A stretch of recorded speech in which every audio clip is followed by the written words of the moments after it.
everyone, welcome back to my channel. Today I'm going to be continuing the minimalism series with a video on Christmas. If you haven't seen any of my videos before, my name is Aust, and don't forget to subscribe because I have 2 videos a week. This video is going to be more about my personal experience with minimalism and Christmas. Of course, because it is minimalism, there is no hard and fast rule as to what you do and don't have to do. It's up to you where you're at with your life as to what you're going to do with your Christmas. And it is going to be a bit more of a chatty video, just you and I sitting here having a talk, because I don't really have any Christmas clips to cut over or anything because I don't decorate for Christmas, and I'll explain that later on in the video. First off, I just want to say be defined by what you create and what you contribute, not by what you consume. Not that there's anything wrong with gift giving, like birthdays and Christmas, that sort of thing, but I feel like we're conditioned now to accept that Christmas is something where you have to buy people presents and you have to give gifts to each other. And it wasn't always that way, and it shouldn't have to be that way. Think about who you're benefiting when you are getting these gifts. Is it something that the person will actually use, or are you just getting it because of the norm of having to get them a present? Something that can be tricky, like if you're someone who's going along the path of minimalism and you're trying to find your way and then you get to this crazy Christmas period, is to readjust your expectations. Do you really need presents? If there's something in particular you need, maybe tell people that that's what you need in your life at that time. Like I know last year for Christmas, I was like to my mom, I really need a food processor, so that's what she got me because I really needed one. This year for Christmas with Bo and I can't think of anything that I need, and he wants a body pillow so that when he's sleeping on his side it like props his hips up and everything, but I actually can't think of anything that I need right now, so I haven't asked for a Christmas present. I think it's also important to appreciate what you do already have, because even if you're just watching this video, you are probably already in a situation where you are quite fortunate and you do have enough to live and enough to get by. For some people that's not the case, so reassess and reevaluate what you have in your own life and actually be thankful for that. When I was a kid, we didn't really have tons of money or anything, and there was 3 kids in the family, so my mum would get us 2 small presents each. One would be like a present from Santa, and then the other one would be a present from her. As we got older, that sort of stopped and we just kind of get the one. But it's up to you how you want to do that with kids. It can be a little trickier though, I would think. I don't have any children. I don't know, I don't want to go there. Just circling back again, just remember to ask yourself, do you need it or do you just want it? Now the reason that Christmas can be difficult for some people, especially if you are just trying to transition into minimalism, is because it is laden with traditions, and you do sort of have to break those traditions a little bit when it comes to being a minimalist.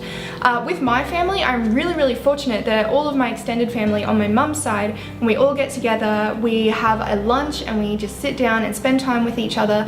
And instead of buying each other gifts, what we actually do is we nominate charities, and then we all put forward money, pull it together, and then we like draw out of a hat usually which charity we're going to donate to. I think that's a really awesome idea, and it does feel good to be able to contribute a lot more back into society rather than just buying each other presents, because it can be so tough when it's like an extended relative and you don't really know them that well and you have to get them something and they probably won't like it and they probably won't keep it.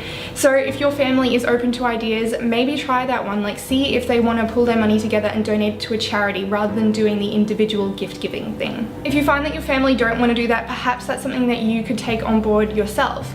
And you could tell people, instead of getting you a present, pick a charity and say, well, donate to this charity for me instead. I don't want to accept any gifts this year. I'd rather contribute my money to X, Y, or Z.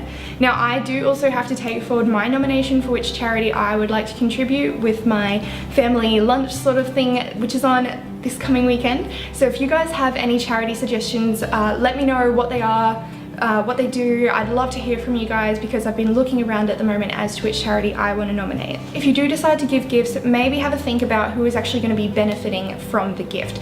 Is it just going to be a big retail store, or maybe I'm biased as a small business owner, but are you helping a local business as well? Are you helping someone else, not just the person getting the present? So I like to think of giving useful gifts, like you could do like spa vouchers, or you could do music lessons, or you could do singing lessons, tickets to a local event, tickets to, I don't know, something that's going on. Give people a gift they can actually use and something that will create a memory. Now I just quickly want to touch on decorations as well. This is just for me personally. I don't decorate for Christmas because I know a lot of you guys have been asking me via like Twitter and Instagram what I do with my decorations, and I just don't decorate. For my own personal reasons, I find that buying decorations is kind of a waste of money. You're only using them like 3 or 4 weeks of the year, and then you're packing them away and using up storage space. Again, it's your personal journey, it's your preference. Do what you want to do. If you like decorating for Christmas, go ahead and decorate for Christmas. If you don't, don't. I just find it's a lot easier and a lot less hassle if I don't have to decorate. I also really want to stress that this time of the year is difficult for a lot of people, so really take care of the people who are around you. Rather than focusing on yourself and presents and all of that sort of thing, really keep an eye out for the other people in your life, because there's some people who are missing family members and that sort of thing, and it can be a really tough time for them. So check up on the people around you and just make sure they're doing okay, because that should be what this is all about. I hope you guys enjoyed this video, even though it was a bit more of a chatty one. If you did get some valid points from that, or if you enjoyed the video, I would love it so much if you would give it a thumbs up. Let me know what you're doing for the holidays in the comments. I'd love to hear from you guys, and I will catch you in my next video. Bye!